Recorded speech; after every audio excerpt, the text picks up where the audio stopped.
ಬೇಸಾಯ ಸಾಮಗ್ರಿಗಳು ಏನೇನ್ ಬೇಕು ಅಂತ ಮಾತಾಡ್ತೀನಿ. ಬಿತ್ತನೆ ಶುಂಠಿ ಈಗ ಆಲ್ರೆಡಿ ಹೇಳಿದೀನಿ ನಾನು, 1 ಟನ್ ಇಂದ 1.5 ಟನ್ ಅಂತ.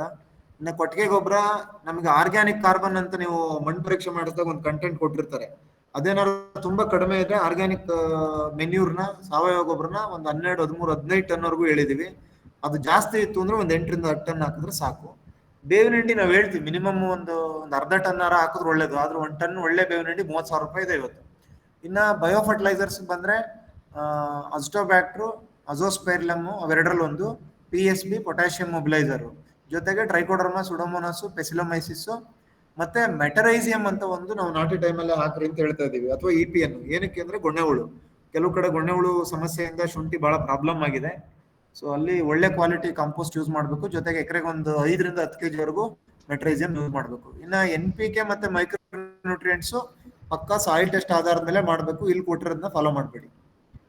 ಇನ್ನು ಅಂದ್ರೆ ಇದರಲ್ಲಿ ನಾವು ಇನ್ನೂ ಈ ಸರಿ ಬಹಳಷ್ಟು ಜನಕ್ಕೆ ಏನ್ ಮಾಡಿದ್ರು ಅಂದ್ರೆ ಎಲ್ಲ ಶುಂಠಿ ಬೆಳೆಯೋದು ಇನ್ನೂ ಒಂದು 4 ತಿಂಗಳಿದೆ ನಂಗೆ ಮುಂಚೆನೆ ಗ್ರೀನ್ ಮೆನ್ಯೂರು, ಹಸಿರೆಲೆ ಗೊಬ್ಬರ ಏನ್ ನೀವು ಸೆಣಬಿರ್ಲಿ ಅಥವಾ ಡಯಾಂಚ ಇರ್ಲಿ ಅಥವಾ ನಸ್ಗುನ್ನಿ ಇರ್ಲಿ ಇವನ್ನ ಹಾಕೋಬಹುದು. ನಾವು ಜಾಸ್ತಿ ನಸ್ಗುನ್ನಿ ಹೇಳ್ತಾ ಇದೀವಿ, ಕಾರಣ ನಮಗೆ ಕಡಿಮೆ ಅವಧಿನಲ್ಲಿ ಚೆನ್ನಾಗಿ ಬಯೋಮಾಸ್ ಬರುತ್ತೆ, ಮತ್ತೆ ಬೇಗ ಕರಗುತ್ತೆ, ಆಮೇಲೆ ನೆಮೆಟೋಡ್ ಕಡಿಮೆ ಆಗುತ್ತೆ.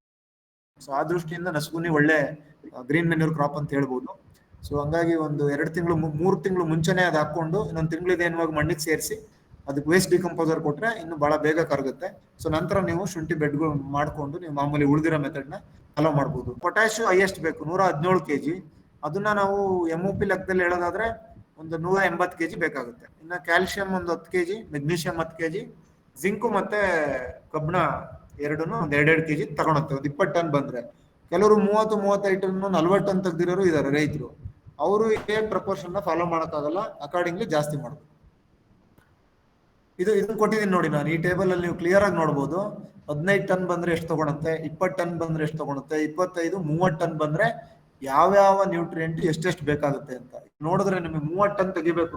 30 ಟನ್ ಅಂದ್ರೆ ನಮಗೆ 500 ಚೀಲ ಒಂದ್ ಎಕರೆಗೆ ಇಳುವರಿ ಬರುತ್ತೆ. 60 kg ಬ್ಯಾಗು ಅಂದ್ರೆ ಸುಮಾರು 140 kg ಸಾರಜನಕ ಬೇಕು, 50 kg ರಂಜಕ, 230 kg ಪೊಟ್ಯಾಶ್ ಬೇಕು, ಒಂದು 20 kg calcium, 20 kg magnesium, zinc ಮತ್ತೆ ಐರನ್ ಒಂದು 4ರಿಂದ 5 kg ಬೇಕಾಗುತ್ತೆ. ಸೊ ಇದು ಲೆಕ್ಕ ಇಟ್ಕೋಬೇಕು ರೈತರು. ನಾವ್ ಎಷ್ಟು ತೆಗಿತೀವಿ, ಎಷ್ಟು ಈಲ್ಡ್ ತೆಗಿತೀವಿ ಅನ್ನೋದನ್ನ. ಬರೀ ನೀವು ಲೇಟಾಗಿ ಹಾಕ್ಬಿಟ್ಟು ಇಷ್ಟು ಈಲ್ಡ್ ಬರುತ್ತೆ ಅಂದ್ರೆ ಸುಳ್ಳು. ಇದು ನನಗೆ ಅಟ್ಲೀಸ್ಟ್ ಒಂದು 9 ತಿಂಗಳಾರ ಗ್ರೋಯಿಂಗ್ ಪೀರಿಯಡ್ ಸಿಕ್ಕರೆ ನೀವು 500-550 ಚೀಲ ತೆಗಿಯೋಕೆ ಸಾಧ್ಯ ಆಗುತ್ತೆ. ಇನ್ನ ನಾನು ಈಗಾಗಲೇ ಹೇಳಿದ್ರೆ ಸಾವಯವ ಗೊಬ್ಬರಗಳನ್ನು ಬಳಸ್ಕೋಬೇಕು, ಜೈವಿಕ ಗೊಬ್ಬರಗಳನ್ನು ಬಳಸ್ಕೋಬೇಕು, ಹಸಿರೆಲೆ ಗೊಬ್ಬರ ಹೇಳಿದೆ. ಸಾವಯವ ಗೊಬ್ಬರ ಅಂದ್ರೆ ನಿಮ್ ಕಾಂಪೋಸ್ಟ್ಗಳು, ಕೋಳಿ ಗೊಬ್ಬರ ಮತ್ತೆ ತಿಪ್ಪೆ ಗೊಬ್ಬರ, ಸಿಟಿ ಕಾಂಪೋಸ್ಟ್, ಎನಿ ಕಾಂಪೋಸ್ಟ್. ಜೈವಿಕ ಗೊಬ್ಬರಗಳಲ್ಲಿ ನಾನು ಅಸ್ಟೋಬ್ಯಾಕ್ಟರ್ ಹೇಳಿದೆ, PSB ಹೇಳಿದೆ, ಮತ್ತೆ KMB ಹೇಳಿದೆ. ಹಸಿರೆಲೆ ಗೊಬ್ಬರದಲ್ಲಿ ನೀವು ಸೆಣಬು, ಚಂಬೆ, ಇಲ್ಲಾಂದ್ರೆ ನಸ್ಗುನಿ ಹೇಳಿದೀನಿ. ಇನ್ನ ರಸಗೊಬ್ಬರಗಳಲ್ಲಿ ಮೇಜರ್ ನ್ಯೂಟ್ರಿಯೆಂಟ್ಸ್, ಮೈಕ್ರೋ ನ್ಯೂಟ್ರಿಯೆಂಟ್ಸ್ ಎಲ್ಲ ಬರ್ತವೆ.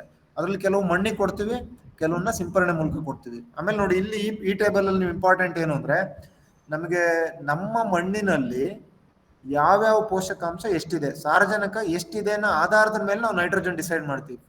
ಉದಾಹರಣೆಗೆ ನಮಗೆ ಒಂದ್ ಎಕರೆಗೆ ಒಂದು 12 ಟನ್ ಇಳುವರಿ ಬರುತ್ತೆ ಅಂತ ಇಟ್ಕೊಳ್ಳಿ. ನಿಮ್ಮ ಮಣ್ಣಲ್ಲಿ 60 kg ಗಿಂತ ಕಡಿಮೆ ತೋರಿಸಿದ್ರೆ ಸಾಯಿಲ್ ಟೆಸ್ಟ್ ರಿಪೋರ್ಟ್ ಅಲ್ಲಿ 136 kg ಕೊಡ್ಬೇಕು ನಾವು ನೈಟ್ರೋಜನ್. ಅಕಸ್ಮಾತ್ ನಿಮ್ಮ ಮಣ್ಣಲ್ಲಿ 160 kg ಗಿಂತ ಜಾಸ್ತಿ ಸಾರಜನಕ ಇದ್ರೆ 20 kg ಕೊಟ್ರೆ ಸಾಕು ನೈಟ್ರೋಜನ್. ಅದಕ್ಕೆ ನಾನು ಹೇಳೋದು, ನೀವು ಪಕ್ಕಾ soil test based yield target ಮೇಲೆ ನಾವು ನ್ಯೂಟ್ರಿಯೆಂಟ್ ಮಾಡಿದ್ರೆ ಪ್ರಿಸಿಷನ್ ಫಾರ್ಮಿಂಗ್ ಅಂತ ಕರಿತೀವಿ. ಒಂದು 80-90% ನಾವು ಸಕ್ಸೀಡ್ ಆಗ್ಬೋದು. ಇದು ಎಲ್ಲಾ ನ್ಯೂಟ್ರಿಯೆಂಟ್ಗೂ ಅಪ್ಲೈ ಆಗುತ್ತೆ. ನಾನಿಲ್ಲಿ 12 ಟನ್ನಿಗೆ ತೋರಿಸ್ತೀನಿ, ಬಟ್ 30 ಟನ್ನಿಗೆ ಕೊಡೋದು ನಾವು.